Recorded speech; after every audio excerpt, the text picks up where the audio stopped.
আসসালামু আলাইকুম প্রিয় ভাই ও বন্ধুগণ, সকলে কেমন আছেন? আশা করি আল্লাহর রহমতে সকলে ভালো আছেন। আমি আপনাদের দোয়ার বরকতে আল্লাহর রহমতে এখনও পর্যন্ত ভালো আছি। আজকে আপনাদের সামনে দুইতলা একটি বিল্ডিংয়ের ফাউন্ডেশনের বেস ঢালাই হচ্ছে, সেই সম্বন্ধে বিস্তারিত আলোচনা করার চেষ্টা করব।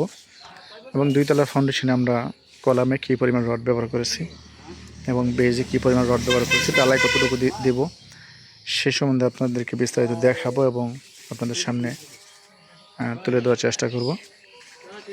আমরা সর্বপ্রথম একটি কর্নারের কলম দেখাবো। এটা হলো কর্নারের কলম। কর্নারের কলম টোটালি আমরা কলমের রডটি দেখে নেব, যেখানে কিনা আমরা 6টি করে 12 মিলির রড আমরা ব্যবহার করেছি এবং 7-9 রিং দিয়ে প্রতি 6 ইঞ্চি পরপর রিংগুলো বাঁধা হয়েছে। এবং বেজে আমরা 12 মিলির রড 5 ইঞ্চি পরপর totally 4 feet by 4 feet base দেওয়া হয়েছে।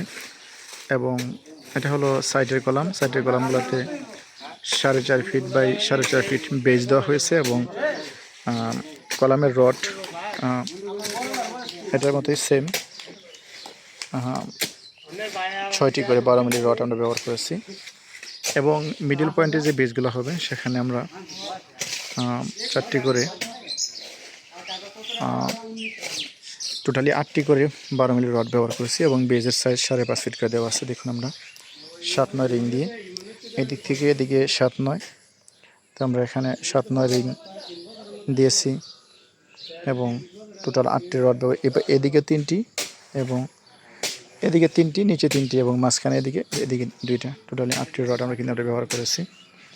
তো দুইতলা ফাউন্ডেশনের ক্ষেত্রে আমরা এখানে টোটাল 1400 স্কোয়ারে 14টি কলাম আমরা ব্যবহার করেছি এবং সামনের 2টি কলাম হবে, যেগুলো আমরা 6 রিং দিয়ে 10 হবে, গোল কলাম হবে। 6 রিং দিয়ে 4টি করে 12 মিলি রড আমরা ব্যবহার করেছি, যেখানে সামনে একটি ক্যান্টিলিভারের পোর্স হবে।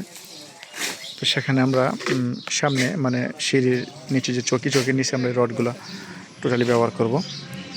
আমরা সম্পূর্ণ রডগুলো বাঁধা আছে, রডগুলো বাঁধা আমরা এখন আজকে 4টি বেজ এখন ঢালাই করতেছি, বাকিগুলো ইনশাল্লাহ ঢালাই হয়ে যাবে। তো আমরা এখন আপনাদেরকে দুইতলা ফাউন্ডেশন সম্বন্ধে বিস্তারিত বলার চেষ্টা করলাম।